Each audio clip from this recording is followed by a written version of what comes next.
A werewolf shifter romance written by Catherine Stewart. Prologue. The air in the heart of the spirit cave hangs cool and still, thick with the scent of damp earth, ancient stone, and something else. Something wilder, like crushed herbs and the metallic tang of power. Moonlight, a slender silver finger, trespasses through a crack in the stone ceiling, illuminating a scene as old as the mountains themselves. An old woman, a matriarch of a forgotten line, kneels before a rough-hewn altar. Her face, a road map of wrinkles etched by time and wisdom, is serene, yet her eyes, dark and deep as forest pools, hold a spark of fierce knowing. Before her, a shallow stone bowl cradles a scattering of crimson petals from the rare moonflower, petals that seem to drink the sliver of moonlight and hum with a faint internal glow. Her gnarled fingers, stained with the rich ochre of sacred clay, move with deliberate grace. And then she takes a sliver of obsidian, its edge sharp enough to part a shadow. With a steady hand, she draws it across her own palm. Blood, dark and vital, wells up, a startling jewel against her weathered skin. She lets 3 drops fall into the bowl, each one landing with an almost silent hiss upon the petals. As the blood touches them, the petals flare with a brief, intense crimson light, pulsing like a captured heartbeat. The scent of ozone and something akin to blooming night flowers fills the small space. Her voice, when she speaks, is a low murmur, a rustle of ancient leaves, yet it carries the weight of generations. "Our blood," she whispers, her gaze fixed on the now gently glowing contents of the bowl, is the moon's own tears, the earth's fire, the echo of the first wolf's promise. Her hand hovers over the bowl, the faint light painting strange shadows on the cave walls, making the primitive wolf carvings there seem to shift and breathe. It binds the heart of the true mate. It can mend the spirit shattered by despair, and it whispers defiance to the very shadow of death. A beat of silence, pregnant and heavy, hangs in the air. Her eyes then narrow, a sudden intensity in their depths, as if peering into the veiled tapestry of what's to come. "But listen closely, child of my line," she continues, her voice dropping, becoming a thread of urgent warning. "This gift, this sacred echo, when spilled in betrayal, when offered to a heart that has forsaken its vow, it does not heal. Oh no. Instead, it can awaken a pain so profound, a sorrow so vast it mirrors the endless hungry dark between the stars." The crimson glow in the bowl flickers, dims, and then flares one last time, casting her knowing, solemn face into stark relief before plunging the altar back into deeper shadow, leaving only the echo of her words and the unsettling scent of fate hanging in the ancient air. The jagged edges of regret, sharp and unexpected, had a nasty habit of slicing through Kael's thoughts lately, especially when the roar of the pack quieted, and the feigned adoration in Naya's eyes felt more like a mirror reflecting his own hollowness. You see, he'd tell himself it was just the chill of the high mountain air, or the lingering ache from a spar that went a little too wild, but deep down, a place he hadn't visited in over a year, he knew the truth. It was Lyra. Her name, a forbidden whisper in the chambers of his heart, was a phantom limb, an ache for something he'd carelessly amputated. And then, just as the silence threatened to swallow him whole, Naya would appear, a whirlwind of vibrant, shallow energy, and for a little while he could almost forget. Almost. Kael leaned back against the rough-hewn timber of the lodge porch, the setting sun painting the sky in hues of blood orange and bruised purple. In fact, the colors were so vivid they almost hurt to look at. His fingers idly traced the rim of a forgotten ale tankard. Below, the younger wolves of the MoonCrest pack were engaged in some boisterous game, their yelps and laughter echoing up the slope. It should have filled him with an alpha's pride, a warm satisfaction that his pack was thriving, that they felt safe enough to play with such abandon. Instead, the sound just grated, loud and a little empty. Nia sauntered out then, her hips swaying with a deliberate, almost predatory grace that had once captivated him, a siren's call he'd foolishly answered. Now, Now it just felt like a performance, one he was increasingly tired of watching. She draped herself over his shoulders from behind, her chin hooking over his, a possessive gesture. Her scent, all wild berries and something cloyingly sweet like overripe fruit, enveloped him. And it was so different, so jarringly unlike Lyra's, which had always reminded him of mountain rain after a summer storm and ancient, steadfast pines, a scent that, truth be told, had always smelled like home. Still brooding, my handsome alpha? Nia purred, her lips so close to his ear he could feel the warmth of her breath, a breath that no longer stirred anything within him. Her voice was like honeyed wine, or so he used to think, smooth and intoxicating. Lately, however, Kael found it simply gave him a dull ache behind the eyes. "You've been quiet all day. Is something troubling that big, powerful head of yours?" He grunted, a non-committal sound, shrugging slightly as if to dislodge her, though she clung on. "Just thinking, Nia.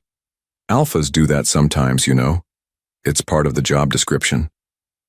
Nia laughed then, a tinkling, artificial sound that grated on his nerves more than he'd ever let on. Because what was the point in starting another pointless argument? "Oh, I know you think," she cooed, drawing the word out. "You think about how much you adore me, mostly." She pressed a light, almost teasing kiss to his neck, but her touch, usually a spark that could ignite a wildfire, felt strangely cold, like a winter frost. "But you look bored, Kael. And when my alpha is bored, well, it's my sworn duty as your devoted mate to find him. Entertainment." Kael finally turned, his gaze meeting hers. Her eyes, the color of a summer sky at noon, were bright, yes, but there was a restlessness in them, a frantic energy that mirrored his own, though he suspected hers stemmed from a different, more shallow source. Hers was a hunger for constant novelty, for the next thrill, the next distraction. His was far more complicated, a tangled knot of regret and a longing he refused to acknowledge. "And what grand entertainment have you conjured up this time, little spark?" he asked, a ghost of his old teasing tone in his voice, a tone he rarely used anymore. He knew, with a sinking certainty, that he shouldn't encourage her. Her ideas of entertainment often bordered on the suicidal, not just for her, but for anyone foolish enough, all sharp white teeth and wicked promise a predator's grin. "Ghost chasm," she breathed, her eyes gleaming with a feverish, almost unholy light. "The leap of faith. They say only the truest alphas, the ones with the spirits of eagles, the courage of lions, dare to make the jump. And you, my Kael," she purred, her voice dropping to a conspiratorial whisper, "are the truest, most courageous alpha I know." Kael felt that familiar, unwelcome mix of profound irritation and a reluctant, utterly stupid flicker of masculine pride. Ghost chasm. Even the name itself was enough to send a shiver of unease down the spines of most seasoned warriors in his pack. It was a treacherous, wind-lashed abyss, a gaping maw in the earth where jagged obsidian teeth waited patiently in the churning, whitewater rapids far, far below. Many had tried the dive over the centuries. Precious few had walked away unscathed, and many more had simply vanished, swallowed by the chasm's insatiable hunger. And Lyra, with her quiet wisdom and steady gaze, had always warned him against such empty, reckless displays. "That's not entertainment, Nia," he said, his voice flatter than he intended, devoid of the challenge she sought. "That's a fool's game, a death wish, plain and simple." He wondered, just for a fleeting second, what Lyra would say if she could see him now considering this. The thought was like a splash of icy water. "Oh, don't be such a spoilsport, Kael," Nia pouted, her lower lip jutting out in a way that was probably meant to be endearing, but now just looked childish. She ran a perfectly manicured nail down his chest, a deliberate tracing line. Her touch, usually a spark that could ignite a forest fire within him, felt cold, almost clinical. "Are you saying you can't do it?" that the great Alpha Kael, leader of the mighty MoonCrest pack, is afraid? Her voice was a silken challenge, a deliberate, calculated prod at his alpha pride, because she knew his weaknesses. Oh, she knew them all too well. What's worse, she had become an absolute master at exploiting them, playing him like a finely tuned harp. He looked into her wide, deceptively innocent eyes, saw the dare glittering there, the subtle, unspoken contempt if he refused. And in that very moment, the hollowness inside him, the one shaped exactly like Lyra, ached a little more fiercely, a little more unbearably. Maybe it was fate, a cruel twist of its knife, or maybe, just maybe, it was his own damn incurable foolishness. But he found himself standing, the decision made in a single reckless heartbeat, a decision he knew, even as the words formed, was monumentally, catastrophically stupid. Afraid? An alpha knows no fear, Nia, he heard himself say, the words tasting like ash in his mouth. Truth be told, a dark, desperate part of him craved the danger, the razor's edge of oblivion, the potential for an ending. Anything, absolutely anything, to outrun the ghosts of memory that haunted his quiet moments, ghosts that all wore Lyra's face. Show me this leap. The wind at the lip of Ghost Chasm howled like a tormented spirit, a banshee's lament, tearing at Kael's fur as he stood in his powerful wolf form, muscles bunched beneath his pelt, coiled and ready. Nia was beside him, her own smaller, sleeker wolf form practically vibrating with a manic, infectious excitement that he found himself strangely immune to. The air up here was sharp, almost painfully thin, saturated with the scent of high-altitude pine, damp, ancient stone, and the underlying, unsettling metallic tang of old blood, an olfactory testament to the countless sacrifices the chasm had claimed over the centuries. It should have been a blaring, screaming warning. He should have heeded it. He really should have. Looking back, if he could somehow rewind time, he would have seen that the almost feral gleam in Nia's eyes wasn't just excitement. No, it was something far more dangerous. Something bordering on UN. Isn't it magnificent, Kael? Nia's voice, even in her wolf form, carried that breathless, goading quality he was beginning to despise. Feel the power, the sheer, untamed challenge of it all. She nudged him with her shoulder, a gesture meant to be playful, encouraging, but it felt more like a deliberate, impatient push towards the precipice. Show them, my alpha. Show them all why you lead. Show them your courage. He risked a glance down. Far, far below, the river was a deceptively innocent silver ribbon, a beautiful, deadly serpent coiling around razor-sharp obsidian teeth that jutted from the churning water like broken fangs. The wind shrieked and clawed at him, a living entity trying to pluck him from the cliff edge and dash him onto the rocks below. A memory, unbidden and unwelcome, surfaced with crystal clarity. Lyra's voice, calm and steady as the mountains themselves. True strength, Kael, my love, isn't about reckless displays that endanger the alpha. It's about the quiet courage to protect, the unwavering resolve to build, the strength to endure for the sake of the pack. He shook his massive head, a violent, involuntary movement, trying to dislodge the phantom sound, the phantom touch that accompanied it. Lyra wasn't here. Lyra was the past, a past he himself had chosen to sever, to burn to the ground. He had Nia now. He had this terrifying, empty expanse. For you, Nia, he growled, though the words felt hollow, brittle, even to his own ears, lost in the howl of the wind. And then, with a powerful, desperate thrust of his hind legs, he launched himself out into the vast, unforgiving emptiness of the abyss. For one glorious, heart-stopping, terrifying second, he was flying. The wind roared in his ears, a deafening symphony of exhilarating, almost painful freedom. He was an eagle, a king of the air, a spirit untethered, just as Nia had so breathlessly promised. The world spread out beneath him, a breathtaking tapestry of greens and grays, vast and untamed. This was power. This was what it meant to be truly alive. to dance on the very edge of oblivion.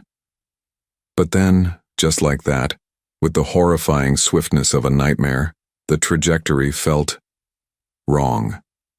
Utterly, terrifyingly wrong. The currents of wind, usually predictable in their raw savagery around the chasm, seemed to shift, to twist, to betray him, pulling him slightly, inexorably off course, towards a nightmarish cluster of needle-like obsidian spires he hadn't properly accounted for, spires hidden by a cruel trick of the light. He twisted desperately in midair, a frantic, futile attempt to correct his path, to regain control, but it was too late. Far, far too late. The initial exhilaration curdled instantly into pure, stark, white-hot terror. His world tilted, spun, and then shattered. The impact, when it finally came, was a universe of agony. A sun exploding behind his eyes. It wasn't a clean entry into the churning rapids he'd aimed for, not even close, but a brutal bone-shattering collision with unseen, jagged obsidian teeth lurking just beneath the deceptively calm surface of a side pool. Pain exploded through him, a white-hot nova that consumed every thought, every sensation, every last vestige of his alpha pride. He heard a sound like a mighty ancient tree splintering from a lightning strike, and dimly, through the red haze of agony, realized it was the sound of his own bones, his spine, his limbs, snapping like dry twigs. And then the dark, icy water of the ghost river slammed into him with the force of 1,000 sledgehammers, dragging him under, stealing his breath, a suffocating, terrifying blackness swallowing him whole. Something inside him shifted, then broke. Not just bones this time, but something deeper, something vital to his very essence as an alpha, as a wolf. Moments later, or perhaps an eternity, time had dissolved into a meaningless, agonizing blur. Kael found himself somehow washed up, or perhaps dragged, onto a narrow, inhospitable gravelly bank at the chasm's unforgiving base. Every single breath was a fresh torment, a ragged, searing fire that clawed its way through his lungs. His powerful alpha body, usually a wellspring of seemingly inexhaustible regenerative energy, felt like a broken, discarded doll, limbs twisted at grotesque, unnatural angles. His wolf spirit, the proud, indomitable beast that was the core of his being, whimpered within him, a faint, dying ember struggling against an overwhelming darkness. He tried to shift, to access his legendary healing abilities, the power that had saved him from countless dire situations before, but nothing happened. Just nothing. An empty, terrifying void where his strength used to reside. Just pain, relentless and all-consuming. Nia was there, her sleek wolf form soaked and trembling, her usually bright eyes wide now, not with her typical manic excitement, but with a dawning, terrified understanding of the catastrophe she had instigated. She nuzzled him frantically, her tongue licking at his horrific wounds, but her touch offered no comfort, no solace, only a strange, almost abrasive friction against his mangled flesh. "Kael, Kael, get up. You have to get up, my love." Her voice was shrill, a high-pitched keen that bordered on hysteria, echoing uselessly in the desolate, damp air of the chasm. He managed a weak, pathetic growl, a sound so feeble it shamed him to his core. "Can't move," he gasped, the words tearing at his already ravaged throat, the effort sending fresh waves of agony through his broken body. The metallic, sickeningly sweet taste of his own blood filled his mouth, a coppery tide of his ebbing life. "Don't be ridiculous, you're an alpha, the strongest alpha. You heal from everything," Nia insisted, her voice cracking as she nudged his unresponsive limbs with her nose. "Let me help you. My blood. My mother said pack blood can help in dire times, it can help." Desperate, her eyes wild with a fear he'd never seen in them before, she bit her own leg, a superficial wound compared to his devastation, and then tried to press the bleeding flesh against one of his gaping injuries. Instead of the expected soothing warmth of shared pack magic, or even the neutral assistance of another's life force, a jolting, searing, burning sensation shot through Kael, where her blood met his broken skin. It was utterly, horribly wrong, agonizingly wrong. It felt like acid being poured into his open wounds, not a balm of healing. He recoiled with a guttural cry of pure agony, a sound so tortured that it finally seemed to penetrate Nia's escalating panic. Her sky-blue eyes widened further, if that were even possible, reflecting the true horror of the situation. No, that's not right, she stammered, backing away from him, her own blood dripping unheeded onto the cold gray stones. It's hurting you. Why is it hurting you? Deep down she knew the truth, the terrifying ancient truth of incompatible essences when a true mate bond, however fractured, lay elsewhere. Her superficial magic, her shallow connection to him, was no match for the deep spiritual wounds of an alpha, especially one whose spirit was already profoundly fractured by a betrayed and broken mate bond with another. The pain was a relentless, merciless tide, dragging him under, pulling him down into a cold, dark, silent place. He could feel his life force, that indomitable alpha energy that had defined his entire existence, ebbing away like precious water through desperately cupped hands. His renowned healing, the kind that could knit shattered bones in mere hours and allow him to shrug off wounds that would be mortal to any other wolf, was utterly, terrifyingly absent. It was as if his own body, his own wolf, had betrayed him, turned its back on him. Or perhaps, a more terrible thought whispered through the haze of pain. Perhaps he had betrayed it one too many times, pushed it beyond its limits with his recklessness, his arrogance, his foolish pursuit of empty thrills. To make things even worse, the bone-deep chill of the chasm was seeping into his marrow, a deadly, creeping cold that promised a final, unwelcome, and terrifyingly lonely peace. Rorik, get Rorik, now. Kael managed to force the words out through the suffocating fog of agony, his voice a mere rasp, a dry, desperate whisper. If anyone in the gods' forsaken world could help him now, it was his loyal beta, Rorik, steadfast as the mountains, wise as the ancient rivers.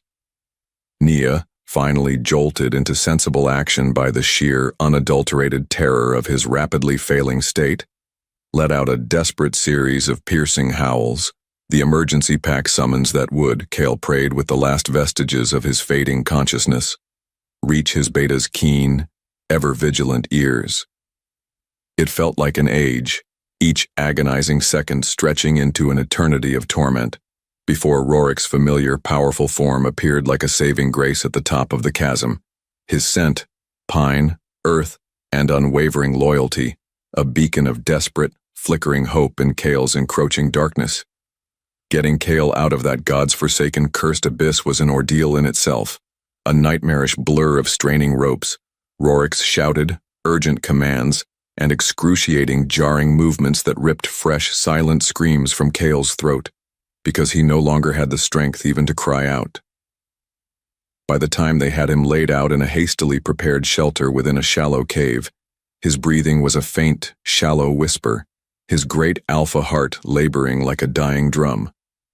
The pack healers, summoned with utmost urgency, worked with frantic, desperate intensity, their usually calm faces grim and pale in the flickering torchlight, their confident, soothing murmurs replaced by worried, hushed whispers that Kael could barely discern. They tried every sacred poultice, every ancient chant, every desperate infusion of shared pack energy they knew. Nothing worked. Absolutely nothing. His grievous wounds continued to weep blood, his shattered bones remained stubbornly unknit, and the chilling, creeping paralysis he'd felt from the impact with the neurotoxin-laced obsidian rocks Nia had unknowingly, or perhaps knowingly, led him to, was insidiously, relentlessly spreading, stealing sensation, stealing movement, stealing life.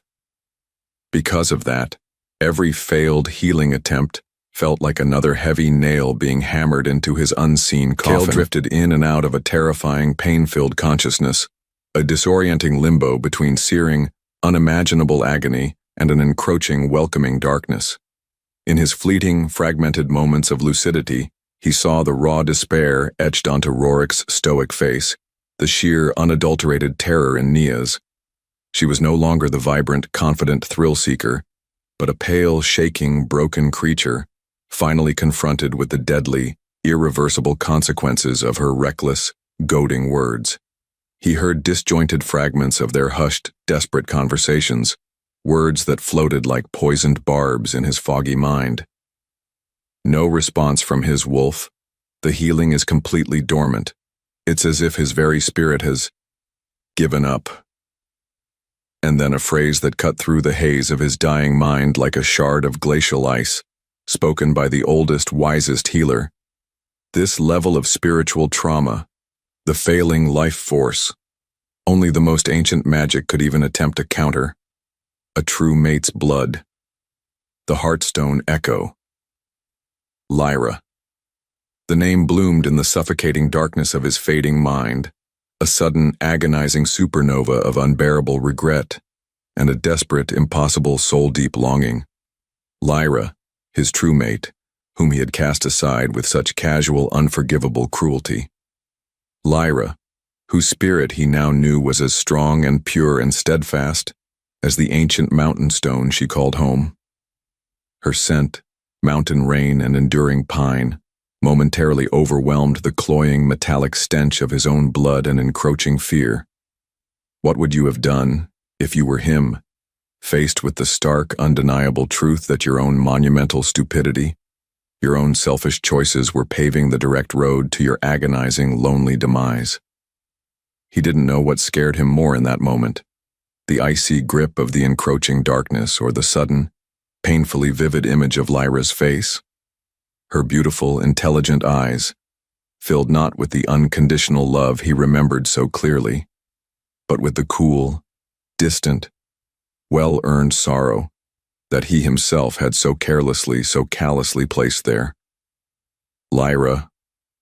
His voice was less than a breath, a dying, barely audible whisper from a throat choked with blood and regret. But Rorik, his beta senses preternaturally sharp, heard it. Rorik's head snapped up, his grief-stricken eyes meeting Kael's briefly, desperately, before Kael's own heavy lids fluttered closed, perhaps for the final time. A new, desperate, almost savage resolve hardened Rorik's features, chasing away some of the despair. He knew with absolute certainty what he had to do. He had to find Lyra. He had to reach her, wherever she was. He had to beg, to plead, to grovel if necessary. It was Kael's only chance, a sliver of an impossible desperate hope against a tidal wave of certain imminent death, which meant there was no more time to waste, not a single precious second. As the final, welcoming blackness finally claimed him, Kael's last conscious thought, his last coherent sensation, was not of Nia, whose panicked sobs were a distant, irrelevant sound. It was not of his beloved MoonCrest pack, whose future now hung precariously in the balance. It was not even of the all-consuming, unimaginable pain that was mercifully, finally, beginning to recede. It was of Lyra, only Lyra. Her name, a silent, desperate prayer on his fading breath, a fragile anchor in the raging storm of his unraveling life. And just like that, everything changed. His entire existence, his pack's future, hinging on the forgiveness of a woman he had so grievously, so unforgivably wronged. The air thickened around his fading consciousness, a heavy, suffocating blanket, and his world tilted, then dissolved, into absolute darkness, silent nothing. Not the gentle, comforting black of a moonless night in the deep forest, no. This was a suffocating, viscous thing, a cold, oily blackness that pressed in on Kael from all sides, stealing his breath, crushing his spirit. Pain was its only companion, a relentless, searing fire that licked at the edges of his awareness, threatening to consume what little was left of him. He was adrift, a broken ship on an endless, agonizing sea, and every so often, a rogue wave of memory would crash over him. Lyra's smile, the scent of her hair like sun-warmed earth after rain, the way her eyes, the color of moss agate, would soften when he truly made her laugh. And then the wave would recede, leaving him colder, more desolate than before. because those memories were now just another form of torment. Faintly, as if from a vast distance, Kael could sometimes hear voices, distorted and echoing in the oppressive void. Rorik's deep, steady rumble, usually a sound of comfort and unwavering loyalty, was now tight with a desperate, raw anguish that clawed at Kael's fading consciousness. He's slipping. Gods, Maeve, we're losing him. That was his beta, his brother in all but blood, his voice cracking like fragile ice. And his mother, Maeve, her normally serene tones now a high, keening prayer to the ancient spirits, a litany of pleas and bargains. Great Moon, have mercy. Take my years, not his. Not like this. Their grief was a palpable thing, another layer of weight pressing him down into the cold. What would you have done, hearing your loved ones mourn you while you were still, somehow, clinging to the barest thread of existence? And then there was Nia's voice, a jarring, shrill counterpoint to their sorrow. Sometimes it was a panicked wail. He can't die. He promised me. He's my alpha. Other times, it was a venomous whisper, close, too close, laced with a possessive fury that even his dying senses recoiled from. It's her fault. That witch, Lyra. If he hadn't known her, he wouldn't be so broken inside. He was fine with me. The injustice of it, the sheer, blatant lie, was enough to make Kael wish he had the strength to snarl, to rip that deceit from her throat.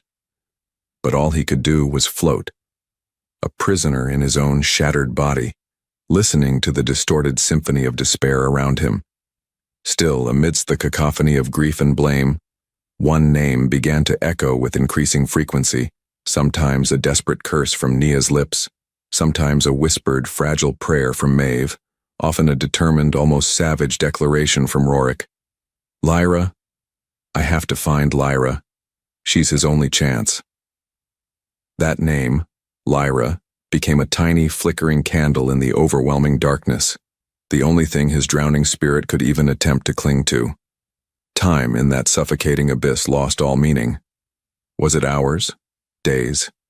Each moment was an eternity of pain, punctuated by those fleeting, agonizing snatches of sound. Kael drifted, aware only of his body's relentless betrayal, the chilling fingers of death methodically, patiently, tightening their grip.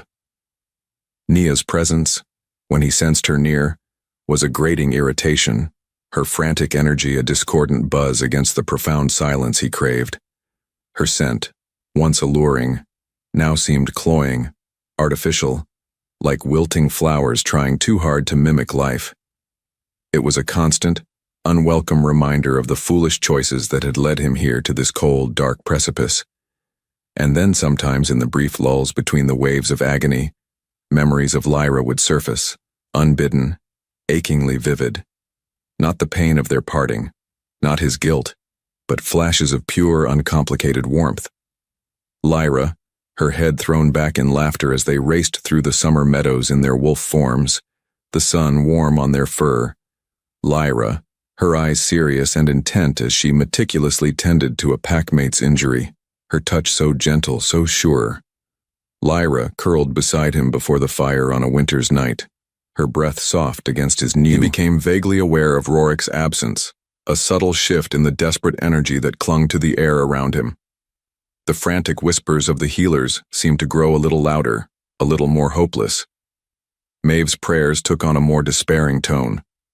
Nia's presence became more cloying, more suffocating, as if she were trying to physically hold him back from the brink. And then, after what felt like another lifetime of torment, Rorik returned. Kael couldn't see him, couldn't hear his approach over the roaring in his own ears, but he felt it. A subtle but undeniable shift in the very atmosphere of the makeshift den, a new current in the stagnant air, a different quality to the silence that fell, heavy and expectant. A new scent on the wind, or was that just the wishful thinking of a dying wolf? Hope, a fragile, almost forgotten sensation, so faint it was barely perceptible, flickered like a distant star in the vast emptiness of his being. What followed was a tension so thick, Kael felt he could almost taste it, a metallic tang of fear, and something else, something wild and untamed, even lost as he was in the deep, suffocating ocean of unconsciousness. Kael's fading wolf spirit, the very core of his alpha essence, stirred. It was a primal, instinctual reaction, a tremor in the depths of his soul. A change in the atmosphere, yes, but more than that. A scent. Faint, so faint it was almost a memory, yet achingly, undeniably familiar. It pierced through the thick fog of his pain and impending death. It was the scent of mountain rain after a long drought, the clean, sharp fragrance of ancient pine needles crushed underfoot, the subtle, earthy aroma of wild herbs and moonflowers. It was Lyra. His Lyra. It couldn't be. She was gone, driven away by his own hand, his own foolishness. And yet, the scent was there, a delicate, persistent thread winding its way through the cloying miasma of sickness and despair that surrounded him. His failing heart, which had been laboring like a dying bird, gave a strange, hesitant, almost hopeful flutter, a beat out of rhythm with its slow march toward silence. He couldn't process it, couldn't understand how or why, but his very soul, the part of him that had been irrevocably tied to hers from the moment their eyes first locked across a crowded clearing so many seasons ago, reacted. Her essence. She was here. Or was this just another cruel trick of his dying mind? A final, beautiful hallucination before the end? He didn't know what scared him more, the thought that it wasn't real, or the terrifying, exhilarating possibility that it was. And then, through the suffocating darkness, a new voice cut through the hushed whispers and anguished prayers. Not Rorik's desperate rumble, not Maeve's sorrowful pleas, not Nia's increasingly shrill demands. This voice was different. It was clear as a mountain spring, cold as winter ice, and imbued with an undeniable ancient authority he hadn't heard in over a year, an authority that sent an involuntary shiver through his near-lifeless form. It was Lyra. He couldn't make out the words, his hearing too distorted by the roaring in his ears, by the proximity of death's door, but the tone. Oh, that tone was unmistakable. It was commanding, unwavering, setting terms, drawing lines in the sand. He sensed, rather than heard, Nia's immediate, shrewish, panicked response, a torrent of possessive, desperate words. And then Lyra's voice again, even colder this time, sharper, like the edge of a freshly honed blade, cutting through Nia's hysteria, silencing it. A brief, terrifying silence descended then, a silence so profound Kael thought his heart might finally stop. And then, he sensed a subtle shift, a disturbance in the oppressive atmosphere around him. Nia's grating presence, her cloying scent receding, being removed. He couldn't be sure, his senses were failing, but it felt as if a suffocating weight had been lifted from his chest. In the quiet that followed, there was a different kind of energy, a focused intensity, a gathering of power. And then, a spark. Not warmth yet, not healing, not even true hope. But the promise of it, a tiny, defiant pinprick of light in the overwhelming, crushing darkness, as Lyra, he could only assume, prepared to begin her impossible work. His world tilted, not into oblivion this time, but towards that infinitesimal spark, his entire being, his dying wolf, his shattered soul, straining towards it with a desperation that was its own form of prayer.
The oppressive, cloying darkness that had been Kael's unwelcome companion began to recede, not abruptly but like a reluctant tide pulling away from a desolate shore.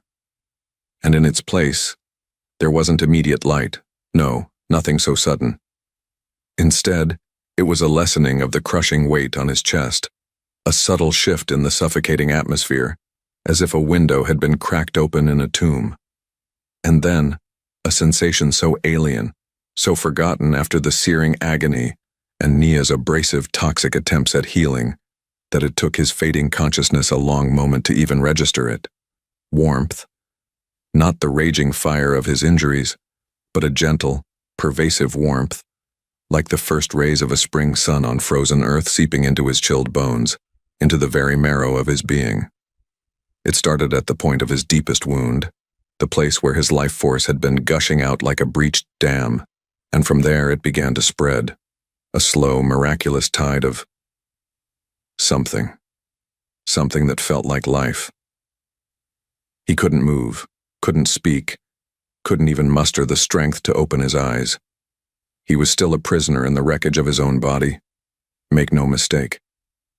Yet this new sensation, this gentle infusion, was an anchor in the terrifying void. It was Lyra. He knew it with a certainty that transcended thought, a primal recognition that resonated deep within his dormant wolf. This was her essence, her power, her very life force willingly given. And it didn't burn like Nia's had. Oh no. This felt like coming home, like cool, clean water to a man dying of thirst in an endless desert. His parched spirit drank it in greedily, desperately.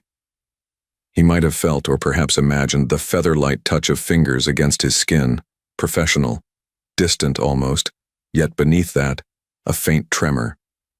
Was it her reluctance? Her own pain? Or just the strain of the monumental task she had undertaken? He couldn't tell. All he knew was that for the first time since the shattering impact in Ghost Chasm, a tiny, almost imperceptible fragment of the ice around his heart began to melt. Looking back, he might have thought, if thought were possible in that deep abyss, that first touch of her healing was like the first breath after drowning. Agonizing, yes, but a promise of survival. As Lyra's unique Heartstone echo blood, her very life essence began to merge with his own ravaged system, something extraordinary started to happen. It wasn't just physical. The warmth spread, yes, chasing back the icy tendrils of death, but it also ignited sparks in the darkness of his mind.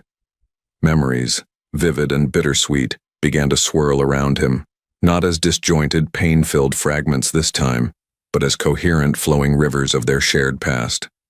He was drowning again, but this time, it was in a sea of potent, heart-wrenching recollections. There they were, two young wolves, their pelts gleaming under the summer sun, racing through fields of wildflowers. Lyra's laughter like wind chimes carried on the breeze, a sound he hadn't realized he'd missed so desperately until now. And then, the scene shifted. Kael, a newly minted alpha, proud and perhaps a little arrogant, standing beside Lyra, his Luna, their paws linked as they surveyed their territory. A shared dream of a strong, prosperous pack reflected in their hopeful eyes. He felt the phantom sensation of her fur brushing against his, the comfortable, solid weight of her presence. How could I have forgotten this? A silent, anguished cry echoed in the desolate chambers of his soul. This perfect peace. The memories weren't all gentle, though. The good ones, the ones that made his dormant wolf stir with a faint answering warmth, were inevitably followed by the sharp, stabbing pain of what he had destroyed. He saw himself, his own eyes cold and distant, telling Lyra he was leaving, her face a mask of stunned, quiet devastation that had haunted his periphery ever since. He saw Nia, bright and new and shallow, clinging to his arm, a symbol of his recklessness, his monumental folly. And with each memory a fresh wave of guilt, so profound it was a physical ache, washed over him, threatening to pull him back under into the comforting oblivion of unconsciousness. Because of that, the healing was as much a torment as it was a salvation. He was being forced to confront the wreckage of his choices, the sheer, unforgivable magnitude of his betrayal, all while Lyra, the woman he had shattered, was literally pouring her life into him. What kind of cruel cosmic joke was this? The irony was a bitter pill, one he was forced to swallow over and over again. He felt his wolf, that proud alpha spirit, stir within him, not with its old arrogance, but with a deep, mournful howl of shame. Slowly, painstakingly, Kael began to drift closer to the surface of consciousness, like a diver ascending from an impossibly deep, dark ocean. The pain was still there, a constant throbbing companion, but it was different now. Less sharp, less all-consuming, as if Lyra's healing was building a fragile dam against its relentless tide. He became aware of sounds beyond the roaring in his own ears, hushed whispers. His mother Maeve's voice, low and soothing. "She is strong, my son. Our Lyra has the heart of the Ancient Ones. She will not falter." And Rorik's deeper rumble, laced with an awe Kael had never heard before. "I have never seen healing like it, Maeve. It is a miracle. Her spirit, it fights for him, even now." And then, Lyra's voice. Oh gods. Lyra's voice. It was soft, almost a murmur, sometimes humming an old healing chant he vaguely remembered from his puphood, a melody that resonated with the very core of his being. Other times, he thought he heard her speaking quietly, perhaps to Maeve or Rorik, her words calm and measured as she discussed his condition, the progress, the setbacks. There was no warmth in her tone when she spoke of him, no affection, only a healer's professional assessment. And yet, just hearing her voice, that beloved lost melody, was like a balm to his tattered soul. He tried to move to signal his awareness, but his limbs were leaden, unresponsive. A faint groan might have escaped his lips, or perhaps it was just the wind whistling through a crack in the den wall. He couldn't be sure, but he sensed her near constant presence, a quiet, unwavering vigil. He could smell the faint, clean scent of her, that unique blend of mountain rain and pine, even through the lingering miasma of his own sickness. And sometimes he would become aware of her exhaustion, a subtle faltering in her usually steady energy, a slight tremor in her voice when she thought no one was listening. She was pouring so much of herself into him, he realized with a fresh stab of guilt. What was it costing her? He didn't know what scared him more, the thought of not surviving, or the thought of surviving and having to face her, having to live with the knowledge of what he'd done and the incredible undeserved sacrifice she was making. Without warning, his fingers twitched, a tiny, almost imperceptible movement. And then, he felt it, the brief, feather-light brush of her skin against his as she adjusted a poultice or checked his pulse. It was like a lightning strike, a jolt of pure, undiluted energy that shot up his arm and exploded in his chest. His heart skipped a beat, then another, before settling into a stronger, more regular rhythm. Just like that, something shifted inside him, a renewed will to fight, to live, to... What? What could he possibly offer her now, even if he did survive? More time passed, an indeterminate blur of pain, healing, and fragmented awareness. And then, one moment Kael found himself truly, undeniably, on the cusp of lucidity. The fog in his mind was thinner, the pain a dull, manageable ache rather than a raging inferno. He could hear the crackle of a nearby fire, the distant hoot of Lyra's owl familiar. Orion, a sound he hadn't realized he'd missed.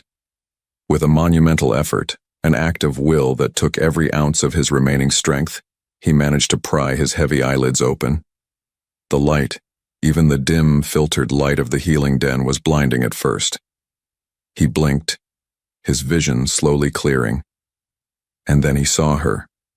Lyra. She was sitting on a low stool beside his cot, her back to him, her shoulders slumped slightly, her profile etched with a profound weariness that tore at his heart. Her beautiful raven hair, usually so meticulously braided, was loose and slightly disheveled, cascading down her back like a silken waterfall. She was preparing a fresh herbal poultice, her movements precise, economical, even in her exhaustion. He wanted to speak, to call her name, but his throat was raw, his tongue thick and unresponsive. Instead, a low groan, more animal than human, escaped him. She stiffened, her hands stilling instantly. And then, slowly, she turned. Her eyes, those incredible moss-agate eyes that had haunted his dreams for a year, met his. For a long moment, neither of them moved, neither of them breathed. The silence in the den stretched, taut and fragile, thick with unspoken words, with a year of pain and regret. He saw no welcome in her gaze, no softening, only a guarded, weary neutrality. And yet beneath that, deep, deep down, he thought he saw a flicker of something. Surprise? Concern? Or was it just the reflection of his own desperate hope? He didn't know. He couldn't speak, couldn't form the words of apology, of gratitude, of sheer overwhelming remorse that were clawing at his throat. All he could do was look at her, his gaze a torrent of questions, of shame, of a dawning, fragile, terrifying hope. He tried to lift his hand, to reach for her, but the effort was too great. Yet, as if pulled by an invisible string, as if fate itself demanded it, his fingers managed a weak, almost imperceptible twitch. And then, her own hand, slender and calloused from her healer's work, moved.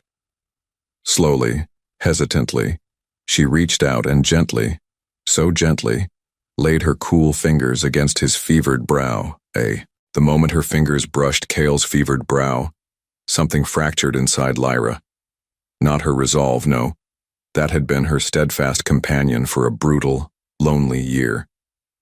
It was something deeper, something she'd thought long dead and buried beneath layers of betrayal and icy resentment.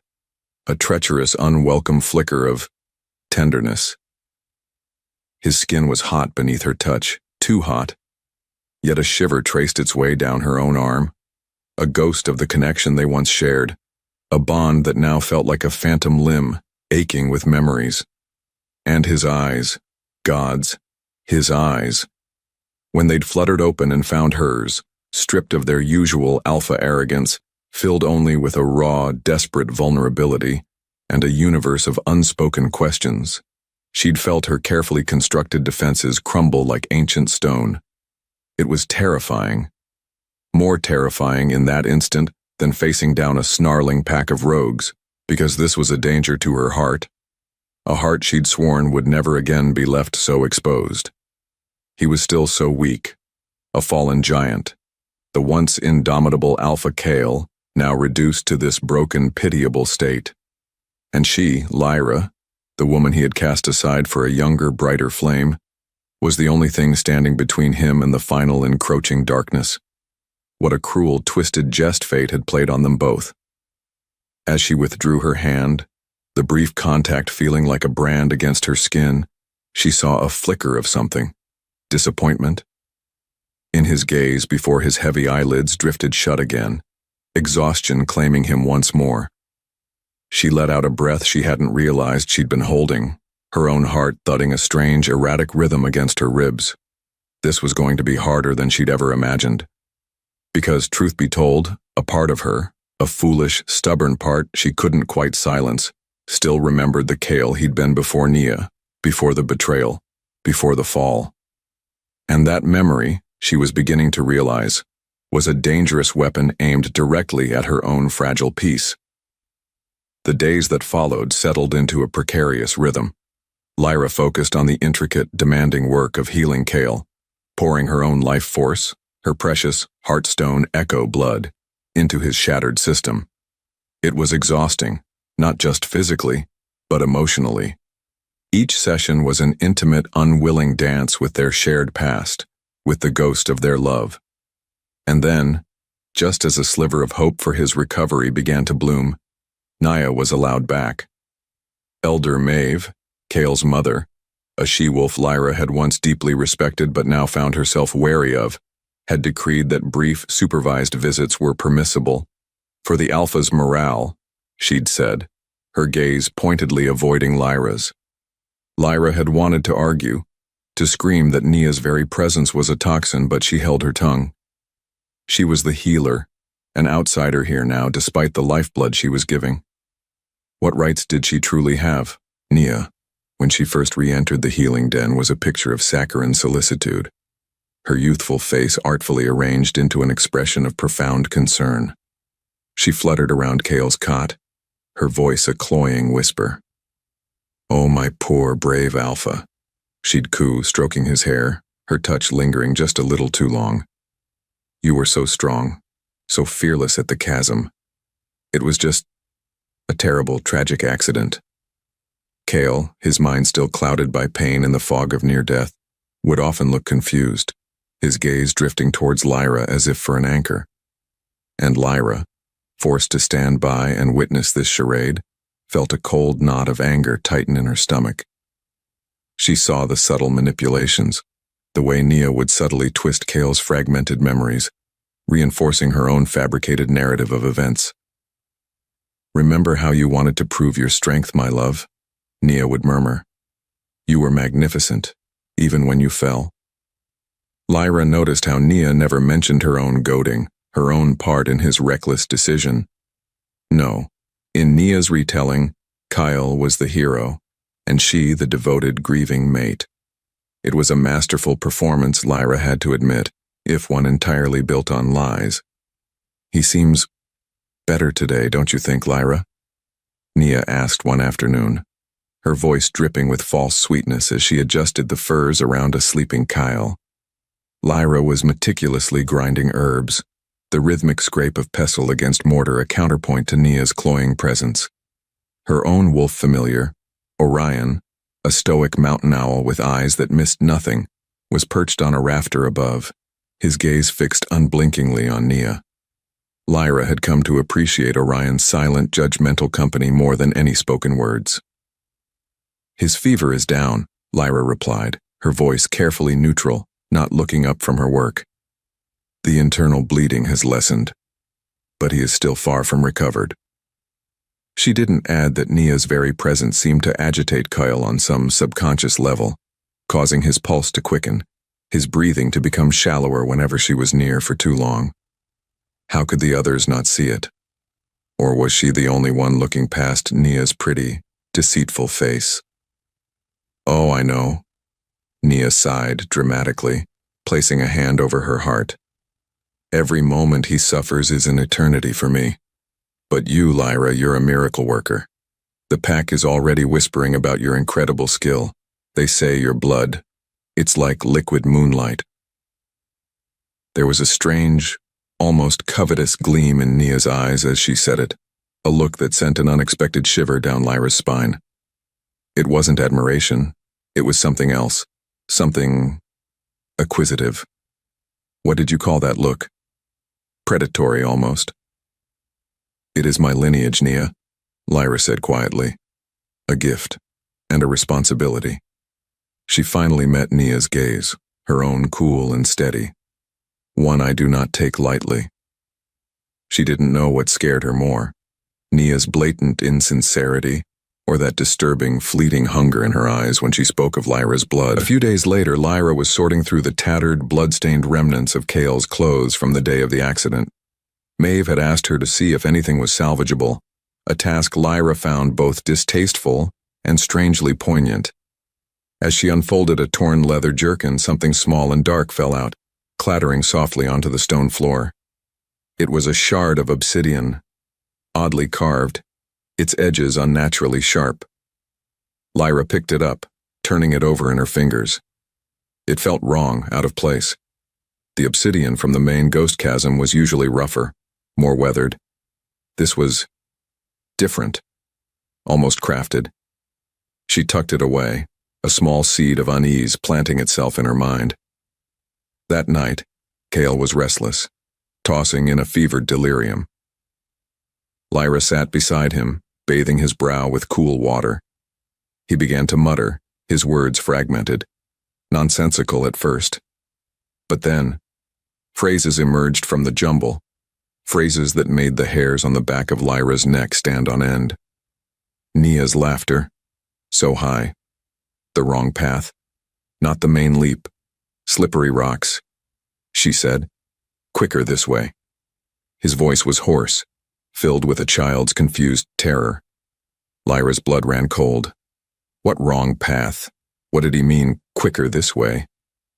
Nia's official story, the one she'd tearfully recounted to the pack, was of a simple, tragic misjudgment on the main, well-known dive spot.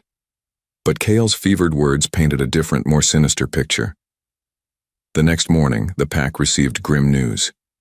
Rorik, his face etched with worry, reported that rival packs, the Shadow Claws and the Stone Fangs, were making bolder, more aggressive moves along the MoonCrest borders, clearly sensing Alpha Kael's prolonged incapacitation and testing their defenses. The pressure on the acting council, Maeve and Rorik, was immense. Lyra, her mind still reeling from Kael's delirious mutterings and the strange obsidian shard, sought out Rorik, needing to share her growing, terrifying suspicions. She found him poring over territorial maps with Maeve, their faces grim. "Rorik," she began tentatively. "Kael. He spoke in his fever last night. He mentioned Nia and a wrong path at the chasm, and I found this." She showed him the obsidian shard. Rorik took it, examined it briefly, his expression unreadable. Maeve looked at Lyra, her eyes narrowed slightly. "Lyra," Maeve said, her voice gentle but firm. "Kael's mind is still clouded. Fevers conjure many phantoms. And Nia? She is distraught, yes? Perhaps a little foolish in her youth, but she adores my son. She would never harm him. But this shard?" Lyra pressed. "It's not like the usual rock there. And his words?" Rorik sighed, rubbing his temples, the stress of leadership heavy on him. "Lyra, with all due respect, your history with Kael and Nia, perhaps it colors your judgment. We have enough real threats at our borders without chasing shadows within our own den." He handed the shard back to her. "Focus on healing Kael. That is where you are needed most. Leave pack strategy and unfounded accusations to us." His dismissal, though not unkind, was absolute. Lyra felt a flush of anger, then a cold wave of frustration. How could they be so blind?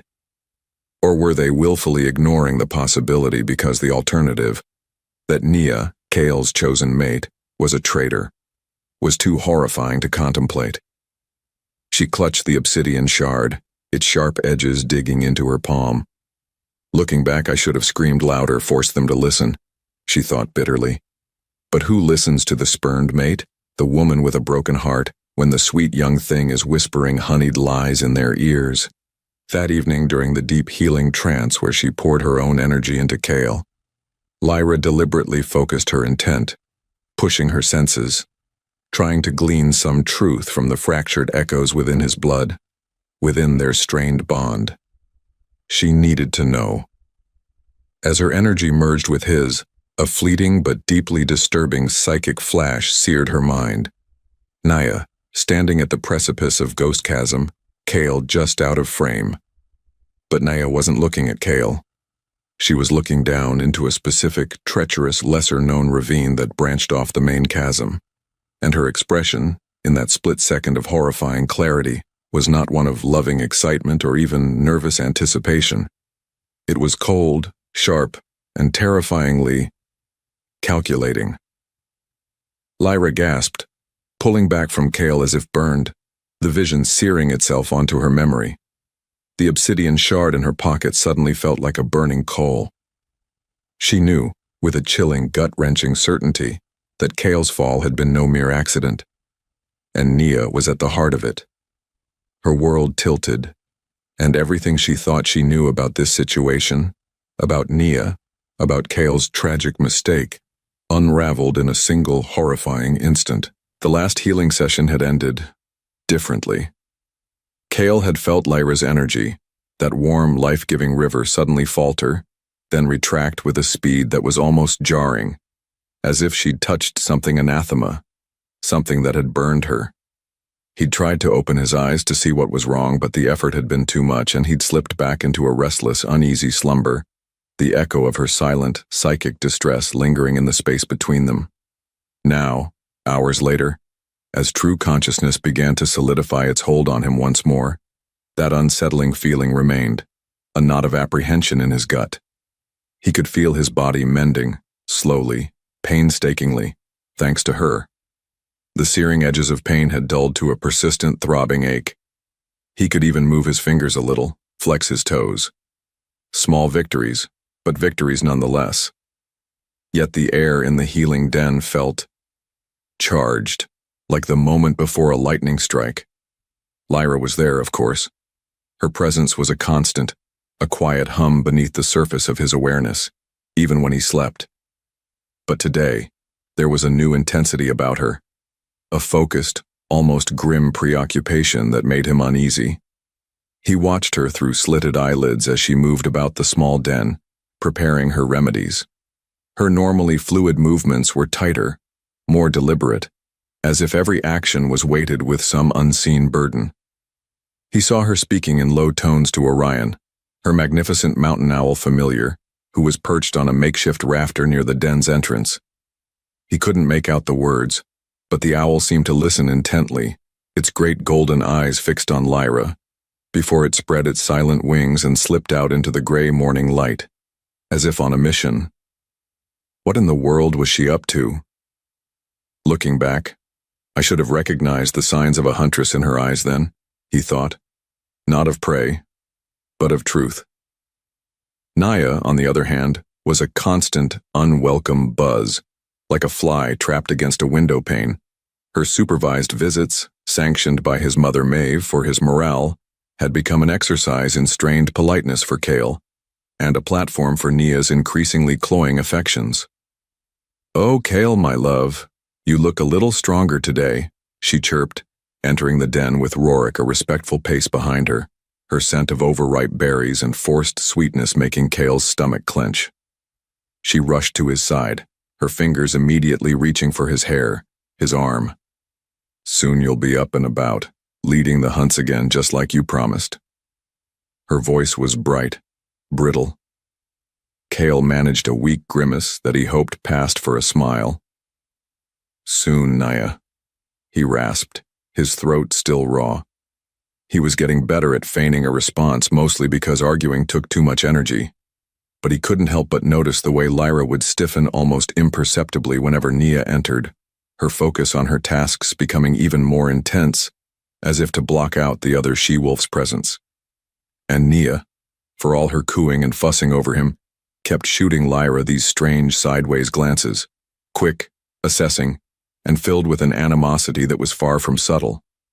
What was going on between those two? The tension was so thick you could have spread it on bread.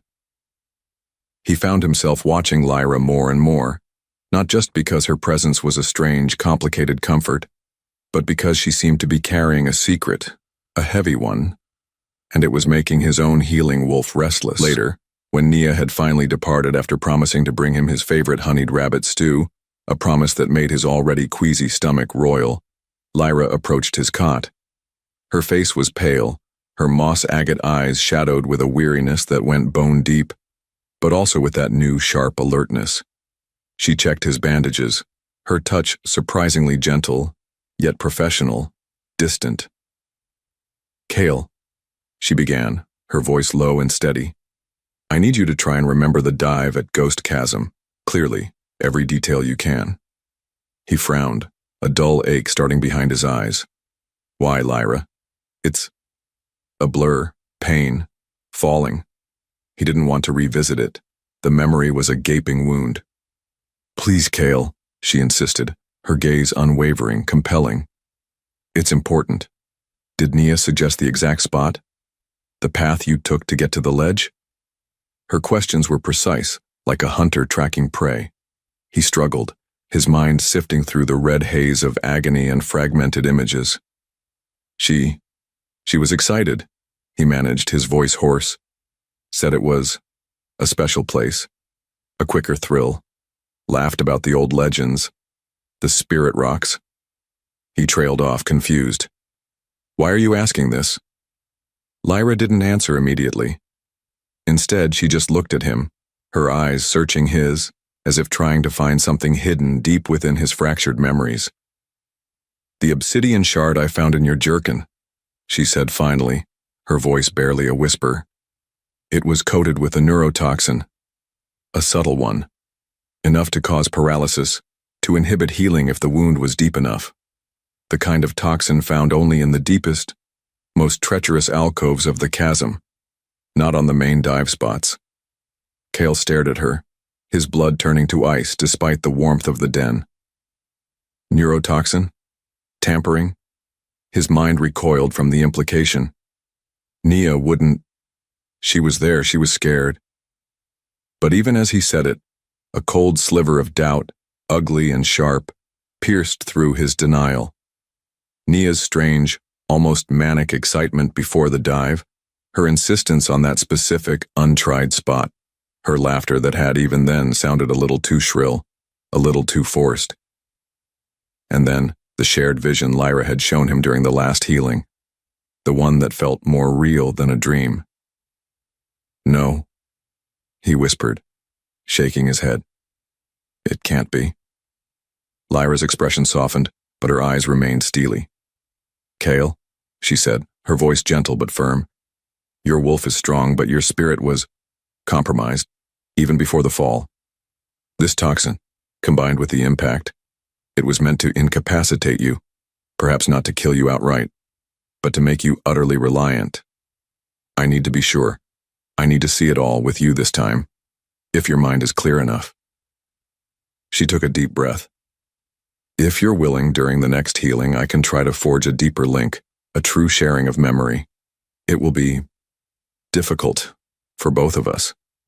But it's the only way to be certain of what truly happened up there." His heart hammered against his ribs. A shared memory. To relive that horror, but this time with Lyra beside him in his mind, seeing his folly, his weakness, and potentially, Nia's. What? He didn't even want to form the word. Yet he looked into Lyra's honest, determined eyes, saw the healer's resolve there, but also something else. A deep, unwavering commitment to the truth no matter how ugly. And he knew, with a certainty that chilled him to the bone, that he had to do it. He owed her that much. He owed himself that much. "Do it," he croaked, his voice barely audible. "Show me." The next healing session was unlike any before. As Lyra's blood, her life force, began to flow into him, she didn't just guide the energy. She wove her consciousness with his, a terrifying, exhilarating intimacy. And then, he was there again, standing on the precipice of Ghost Chasm, the wind howling around him, Nia at his side, her eyes glittering with that strange, feverish light. But this time he wasn't alone in his perception. Lyra was there with him, a silent, anguished witness within his own mind. He felt her shock, her dawning horror, as they relived Nia's honeyed, goading words, her almost casual suggestion of the quicker, more thrilling path. And then, the critical moment. As Kael turned to survey the jump, distracted by Nia's chatter, they both saw it. Nia's swift, almost invisible movement as she subtly, deliberately, loosened a crucial strap on his hastily donned climbing support, something he hadn't even thought to check, so caught up was he in her manufactured excitement. A small act of sabotage, so quick, so sly, it would have been missed by anyone not looking for it. And then, her guiding him, with feigned innocence, towards that specific, neurotoxin-laced alcove, her laughter echoing as he made his reckless leap. The shared vision was a torrent of horrifying clarity.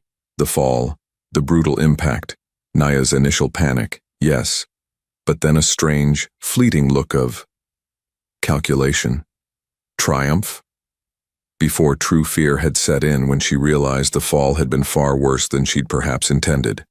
It was a nightmare, a shared waking nightmare, and Kael felt Lyra's silent scream of anguish echoing his own.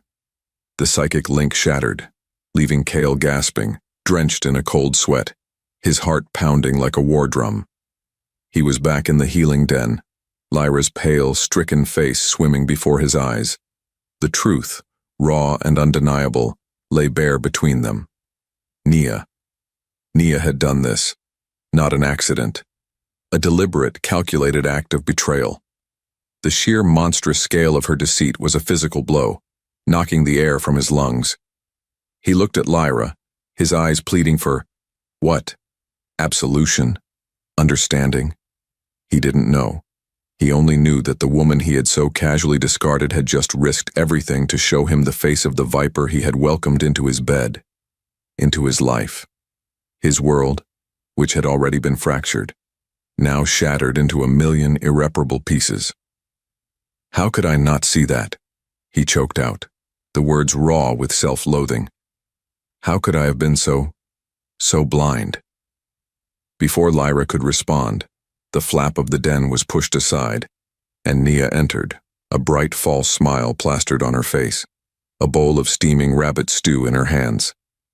"Kael, my love, I brought your favorite," she chirped, her gaze flicking nervously between Kael's devastated expression and Lyra's icy, accusing stare. She took a step forward, then faltered, the smile wavering as she felt the palpable shift in the atmosphere, the thick, unbreathable air of revealed truth. "Nia," Kael said, his voice dangerously quiet, a low growl thrumming beneath the surface, his newly regained strength surging through him, fueled by a cold, righteous fury. He pushed himself up on his elbows, his eyes, no longer clouded by pain or confusion, but blazing with a golden alpha light, pinning her in place. "We need to talk about Ghost Chasm." Nia's eyes darted from Kael to Lyra and back again, her false composure crumbling like dry leaves. The color drained from her face, leaving it a sickly, chalky white. She knew. Somehow, she knew they knew. Her hand, holding the bowl, began to tremble violently. The stew sloshed over the side, unnoticed. I don't know what you mean, Kael," she stammered, her voice suddenly thin, reedy. "It was an accident.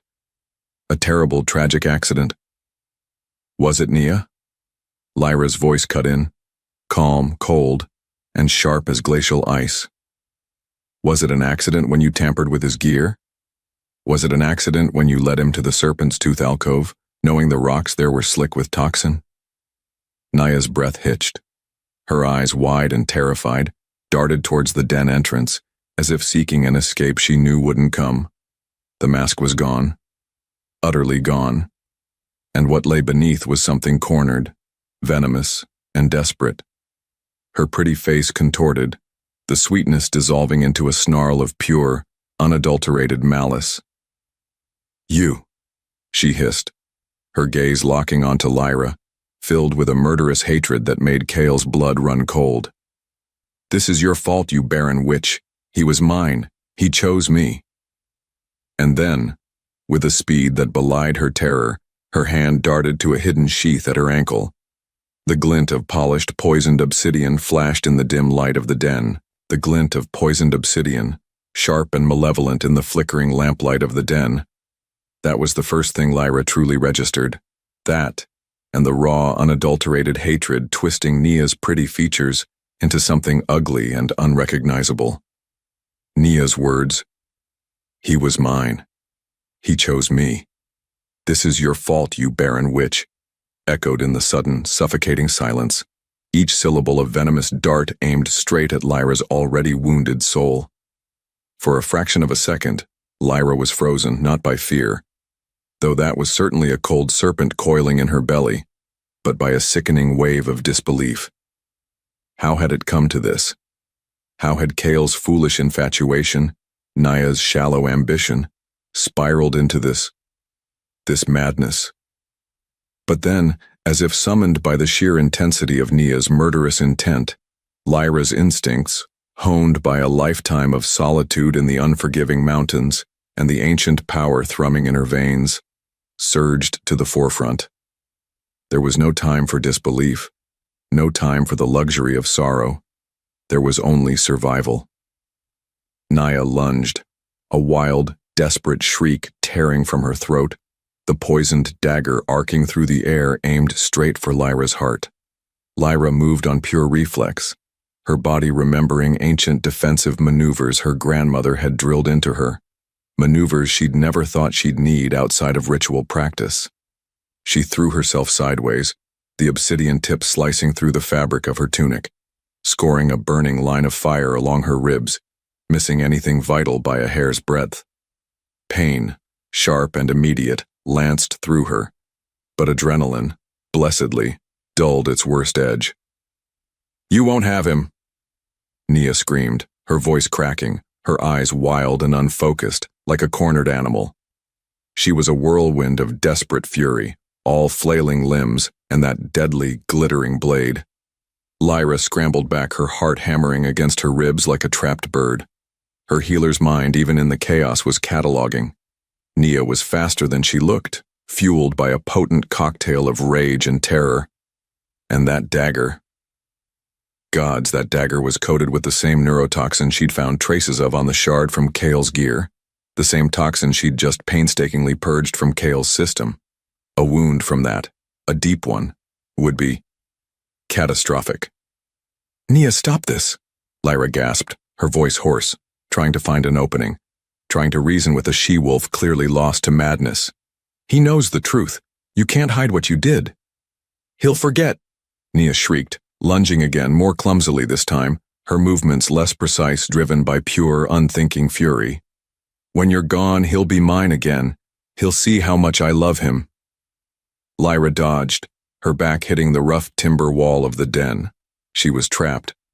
Orion, her owl familiar, let out an unearthly screech from the rafters, his great golden eyes blazing with protective fury, and for a heart-stopping moment, Lyra thought he might dive-bomb Nia.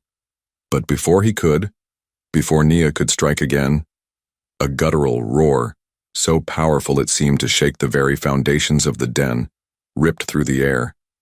It was Kael. Lyra's head snapped towards the cot. Kael, who moments before had been a broken, recovering invalid, was on his feet. Or rather, he was halfway off the cot, his eyes blazing with a terrifying primal alpha light, his teeth bared in a snarl that was pure, untamed wolf. He was a fallen king rising, fueled by a desperate, protective rage that transcended his physical weakness. "Nia!" he bellowed, his voice a thunderous shockwave. "Get away from her!" Nia froze, her head whipping towards Kael, her eyes widening in momentary shock at his sudden resurgence. That split-second hesitation was all Lyra needed. She kicked out, her boot connecting solidly with Nia's wrist. The obsidian dagger clattered to the stone floor, skittering into the shadows. But Nia, far from defeated, let out another shriek of rage and launched herself at Lyra, abandoning the dagger for tooth and claw, her nails raking at Lyra's face. Lyra cried out, shielding her eyes, grappling with the smaller, wirier she-wolf. It was a desperate, ugly tussle, all thrashing limbs and snarled curses. And then Kael was there. With a speed and strength Lyra wouldn't have thought possible in his condition, he threw himself into the fray, tackling Nia, pulling her off Lyra with a savage growl. The three of them went down in a heap, the air filled with the sounds of struggle, with grunts of pain and snarls of fury.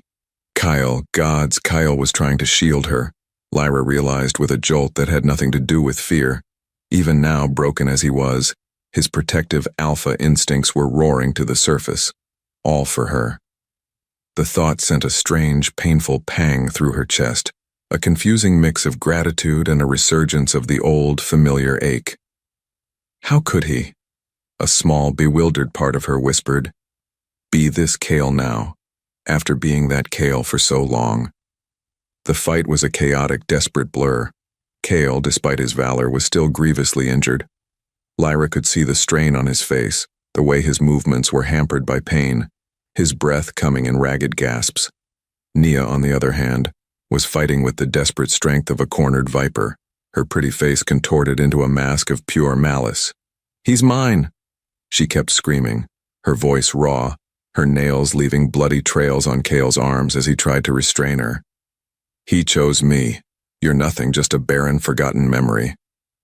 Her words were poison, meant to wound, and they found their mark, each one a fresh stab in Lyra's already bleeding heart. "Enough, Nia," Kael roared, managing to pin one of her arms.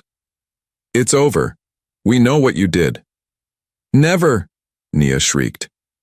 And then, in a move of pure, spiteful desperation, she twisted, her free hand snatching at a heavy, smoldering brand from the edge of the central fire pit, which had been kept low for warmth. With a wild cry, she swung it.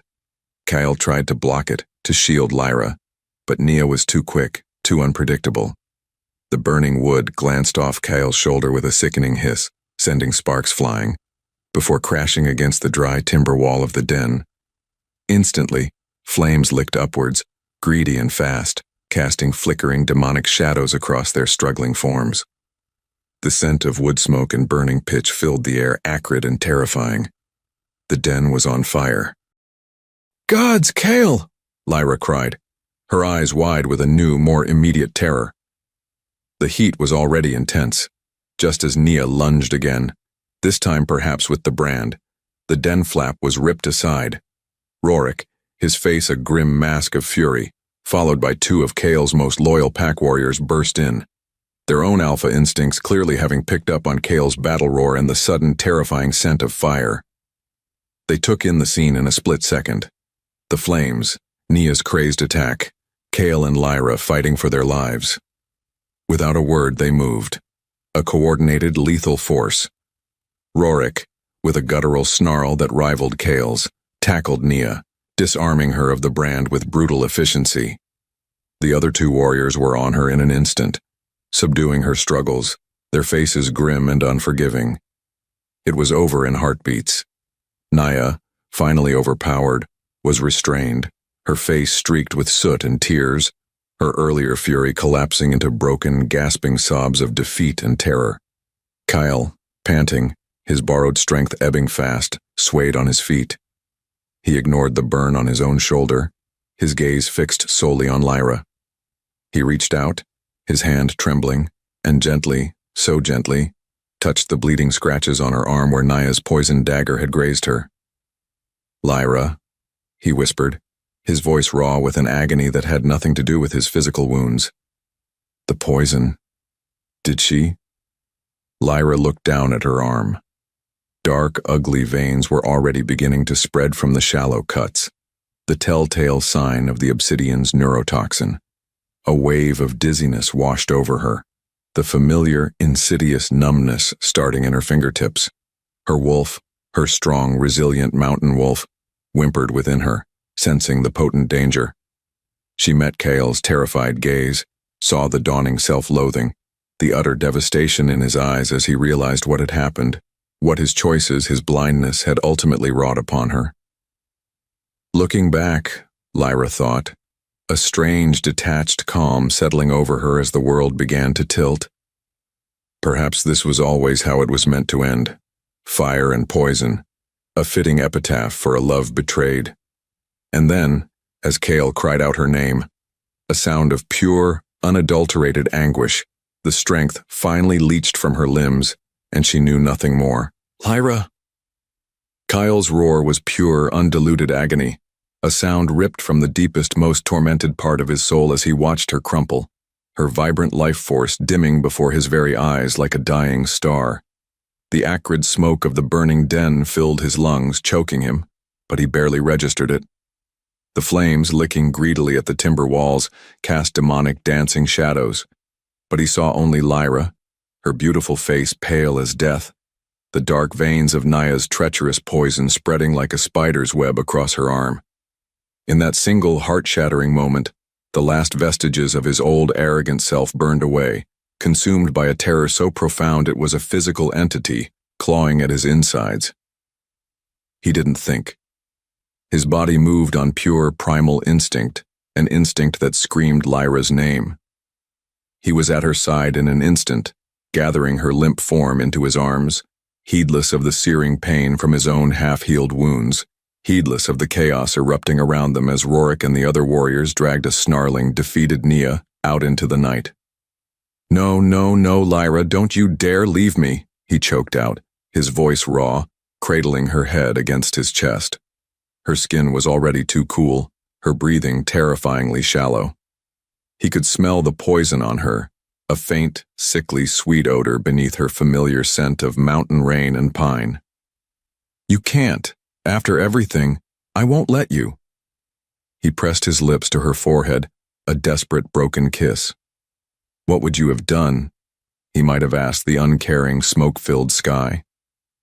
What would you do when the only woman you ever truly loved, the woman you betrayed beyond measure, was dying in your arms because of your own damnable blindness?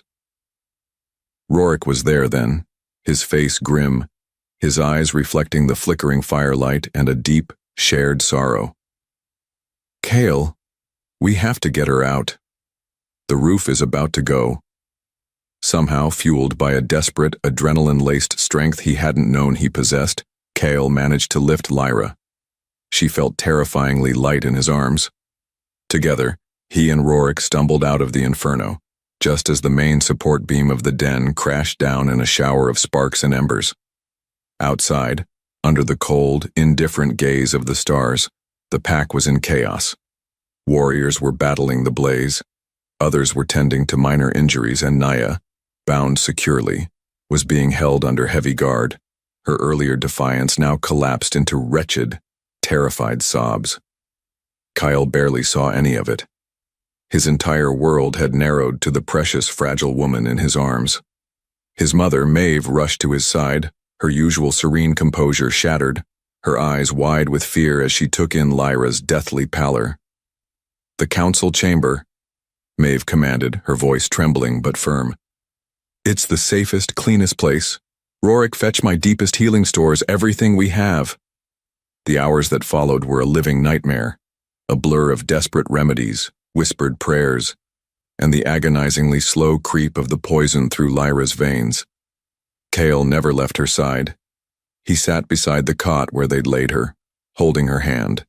His own blood, the very blood that had once scorned their bond, now trying to will its strength, its life into hers.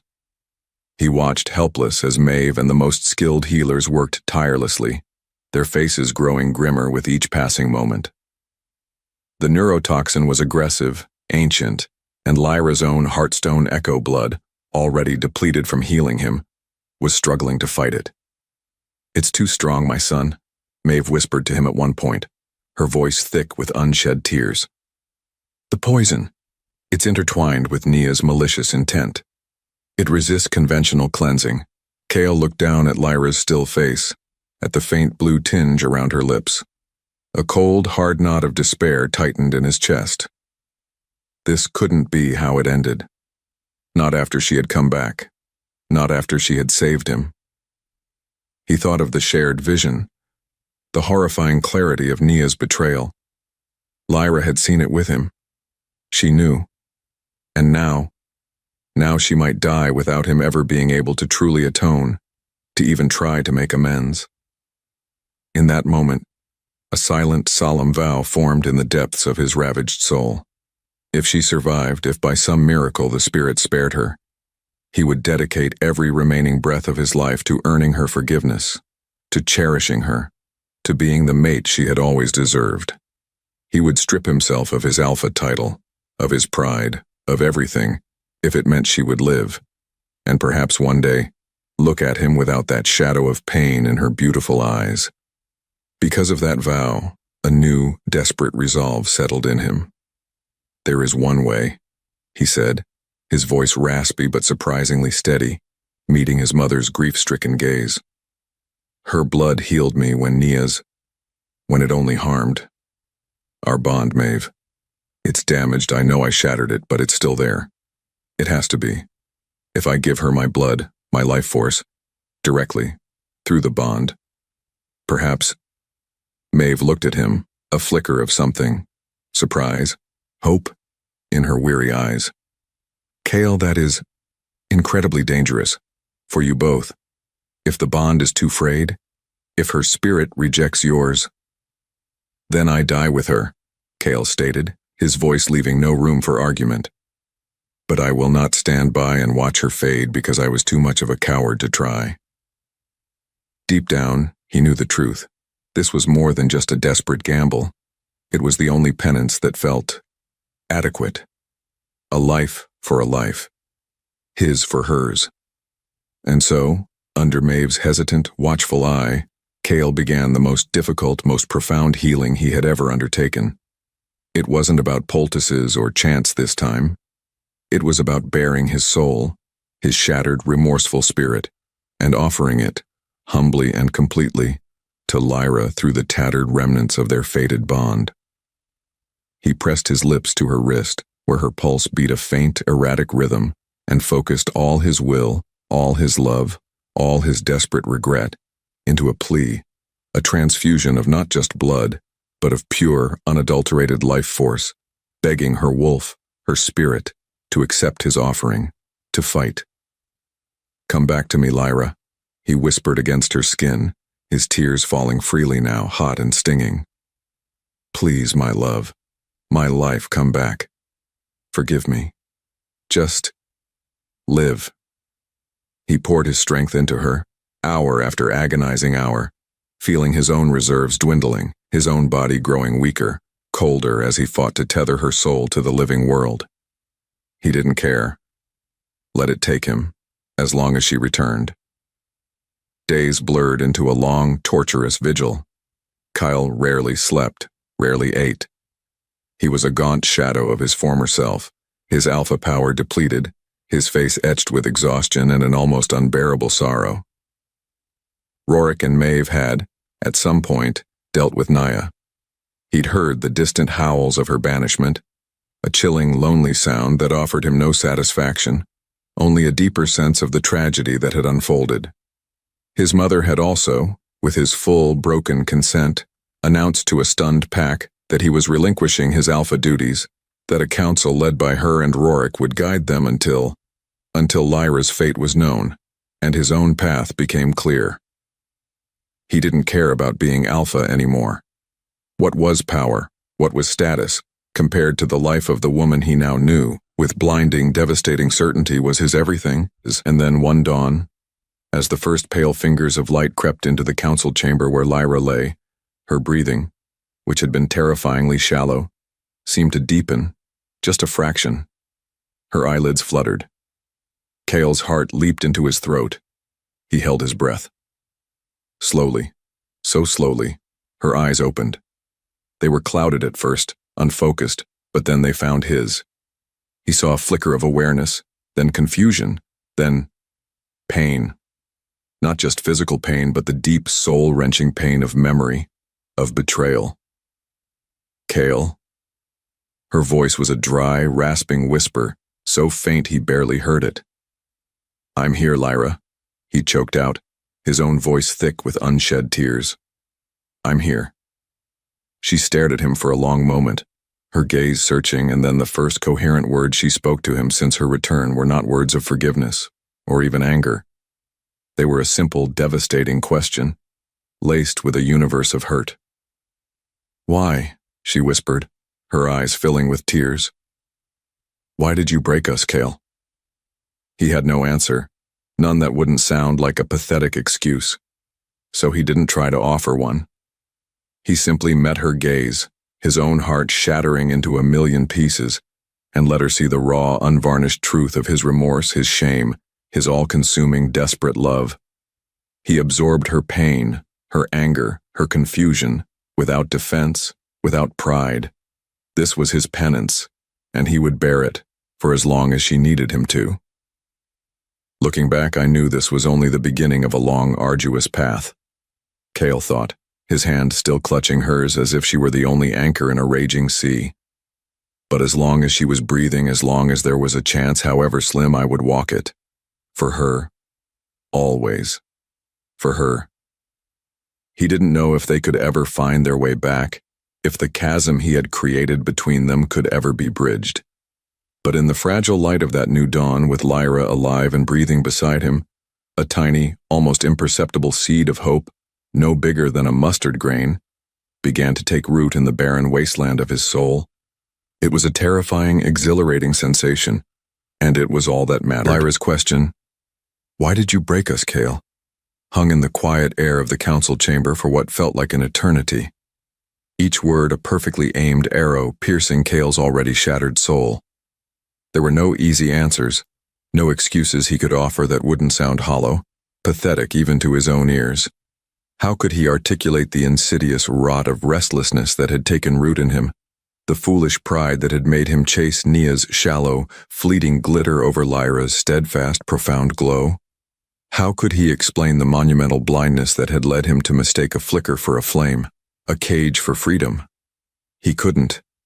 So in that moment, with her moss-agate eyes, still shadowed with pain but holding a flicker of something, searching, he didn't try to speak.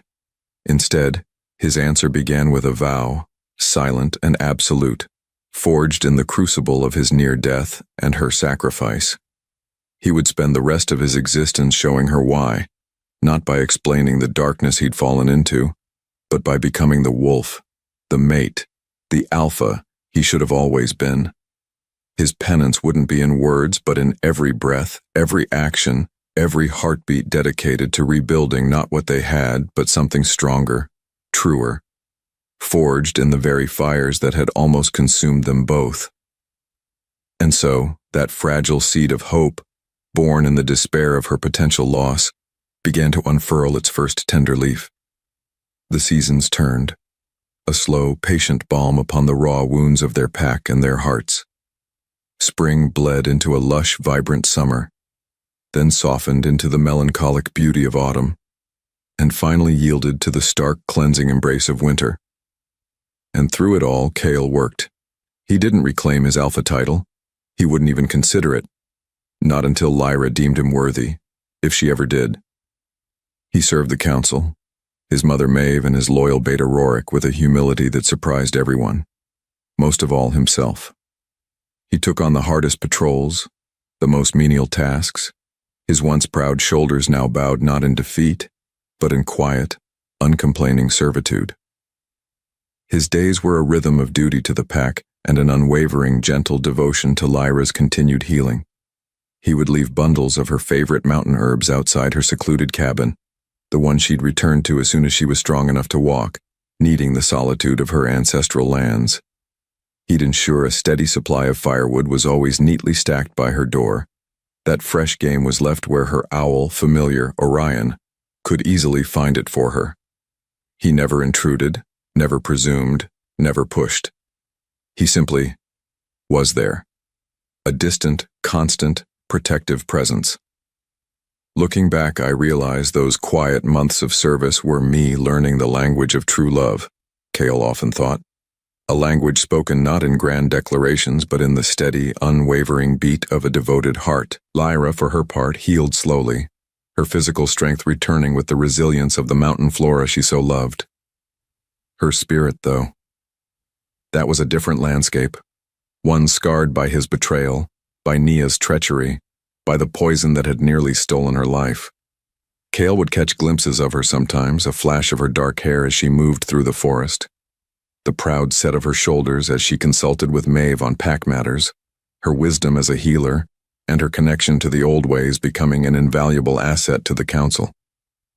She rarely spoke to him directly in those early months, and when she did, her voice was carefully neutral, her eyes guarded. Yet sometimes, just sometimes, he would feel her gaze on him when she thought he wasn't looking, a searching, questioning look that held a universe of unspoken emotions.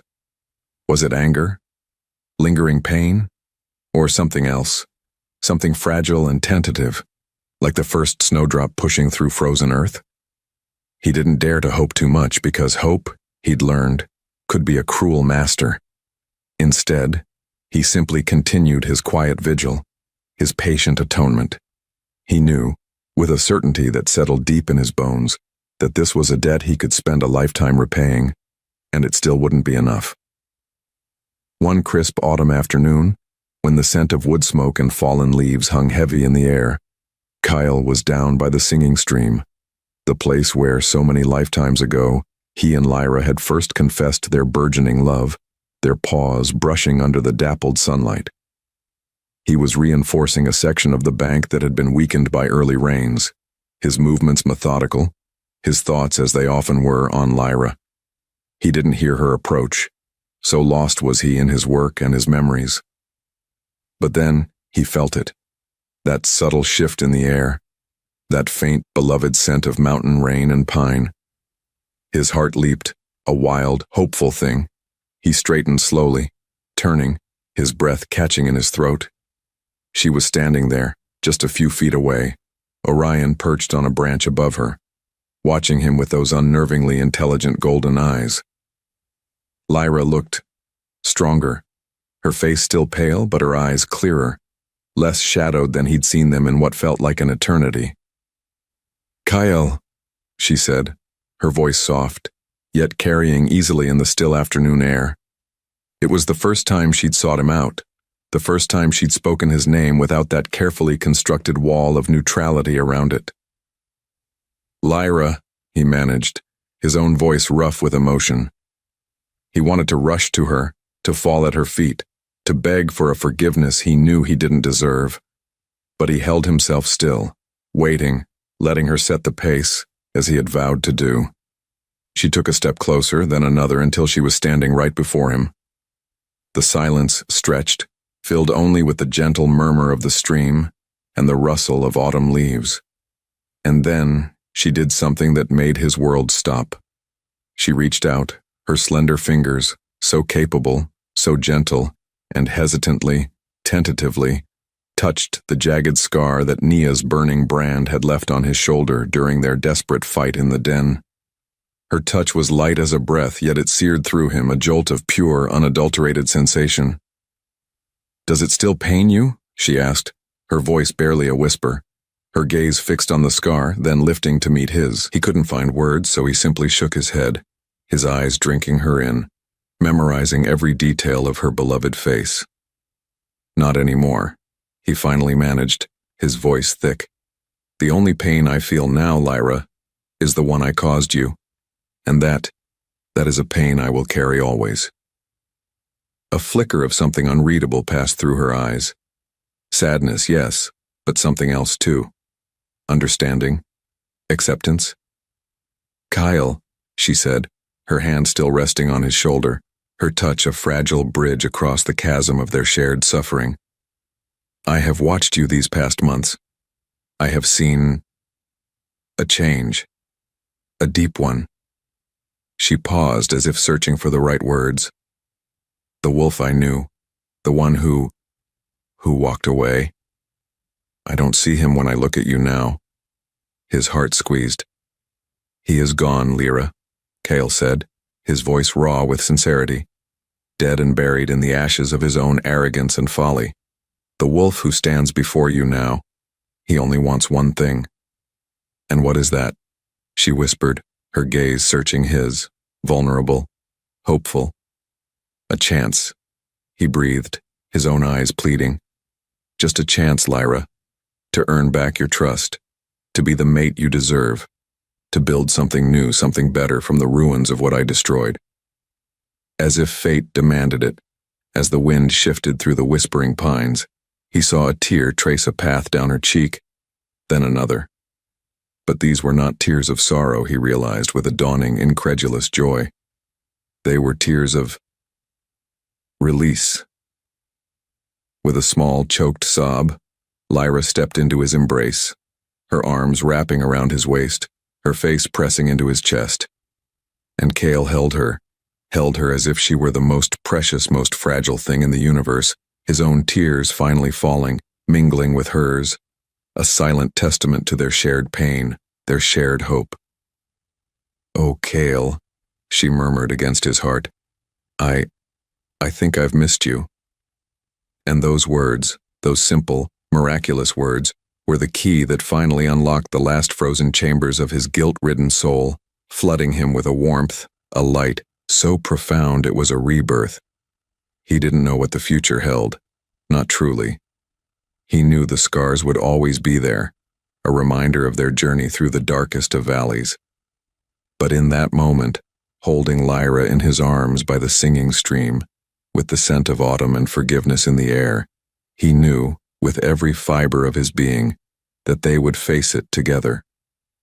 Their bond, once shattered, was slowly, painstakingly, being reforged, not into what it had been, but into something far stronger, far more resilient, tempered in the fires of betrayal and sacrifice, and illuminated by the enduring, unconditional power of a love that had, against all odds, refused to die. The seasons continued their dance, and with them, Kael and Lyra rebuilt their lives, their love, their pack.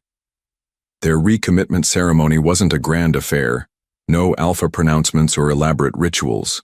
Instead, it was a quiet, sacred vow exchanged under the watchful gaze of the ancient moonflower tree on Lyra's ancestral land, witnessed only by Maeve, a tearfully joyful Rorik, and Orion, who hooted softly from his perch as Kael slipped a simple, hand-carved ring of mountain ash onto Lyra's finger. "With this ring," Kael had whispered, his voice thick with emotion, his eyes never leaving hers, "I pledge you my life, my love, my soul, for all the days to come, and beyond. I was a fool, Lyra, a blind, arrogant fool. But you were my true north, even when I was too lost to see it. You are my heart, my healer, my home." And Lyra, her own eyes shining, had replied, "And you, Kael, are the wolf my soul has always sung to, even when the song was filled with sorrow. We are remade, my love, stronger in the broken places." Kael eventually, with Lyra's unwavering support and the pack's enthusiastic acclamation, reclaimed his alpha mantle. But he was a different alpha now, wiser, humbler, more compassionate. Lyra stood beside him, not as a mere consort, but as his equal, his partner in every sense, her strength, her wisdom, her unique connection to the ancient magic of their lineage revered by all. MoonCrest thrived under their joint leadership, a beacon of unity and resilience. Their love story, once a cautionary tale of betrayal, became a legend whispered by the fireside, a testament to the enduring power of forgiveness, the miracle of second chances, and the unbreakable strength of a truly fated bond. And sometimes, as they stood together on the highest peak, overlooking their peaceful, prosperous valley, their wolf forms silhouetted against a vibrant sunset, Lyra would rest her head against his side, and Kael would feel a contentment so profound, so complete. It was a prayer. He was home. Truly, finally, home. He often found Lyra tending a small, curious plant that had sprouted from an ancient seed Orion had brought her, a plant that pulsed with a faint, warm light. He didn't know what it meant, but as he looked at Lyra, her face serene and beautiful in the twilight, he knew that whatever challenges the future held, they would face them together, their love a shield, their bond a fortress. And that, he realized, was the greatest magic of all. Epilogue. The deep peace that had settled over MoonCrest territory was a palpable thing, a soft blanket woven from resilience and renewed hope, months after Alpha Kael and Lunar Lyra had reforged their bond and their pack's strength. Even the usually stoic Beta Rorik found himself breathing a little easier on his patrols, his powerful wolf form moving with a lighter tread through the ancient moon-kissed pines that guarded their borders. Tonight, however, was different. The air, usually crisp with the scent of autumn's imminent arrival, felt tight, charged with an unfamiliar, almost electric tension that made the fur on his nape prickle. Orion, Lyra's wise mountain owl familiar who sometimes accompanied Rorik on his deeper patrols, let out a low, almost inaudible hoot from a branch above, his golden eyes fixed on a point further down the shadowed trail near the desolate ghost chasm, a place most wolves still avoided. Rorik slowed, his senses instantly on high alert. He nosed the air. Beneath the usual earthy aroma of damp soil and decaying leaves, there was something else. Something alien. Not the scent of shadow claws or stone fangs, their usual rivals. No. This was different, wilder, and carried a faint, almost imperceptible trace of ozone, like the air after a fierce lightning strike. His wolf growled low in his chest, a warning vibration. What in the blazes was that? He moved forward cautiously, his massive paws making no sound on the mossy ground. And then he saw them. Tracks. Impossibly large, not quite wolf, not quite bear, sunk deep into the soft earth as if their maker carried immense weight. Beside them, snagged on a thorny bush, was a scrap of fabric, dark, rich velvet, the color of a midnight sky, embroidered with a silver symbol he didn't recognize, but which spoke of ancient power and an unfamiliar, perhaps hostile, pack. But it was the third thing that made Rorik's heart hammer against his ribs. Lying pristine on a bed of dark green moss, as if placed there deliberately, was a single, perfect white feather, nearly as long as his forearm, its edges shimmering with a faint ethereal luminescence that was definitely not of their world. He'd never seen anything like it. It pulsed with a strange, gentle warmth when he nudged it with his nose. A bird, no bird he knew shed such plumage. This felt celestial, almost sacred. As he stared at the feather, a low, guttural growl echoed from the deeper woods, a sound that spoke of immense power and territorial rage, followed by a faint, almost inaudible cry. A she-wolf's distress call, he was sure of it, though it was cut off abruptly. Rorik's head snapped up, his own wolf surging forward, every protective instinct roaring. He could feel it, a tremor in the ancient earth, a disturbance in the very fabric of their world. Danger, and a female in desperate need. His internal voice, the one that had guided him through countless battles, whispered a name, a legend rarely spoken, usually dismissed as old wolves' tales. The Starlight Omega. They said her blood sang to the lost constellations, and the Alpha King who would burn worlds to claim her song. He didn't know how he knew, but in that chilling moment, with the scent of ozone and unknown magic thick in the air, Rorik understood that a new, far more dangerous game had just begun, and the echoes of it would soon reach even the peaceful valleys of MoonCrest. The forest held its breath, waiting, and Rorik knew with a grim certainty that peace was a fragile, fleeting thing.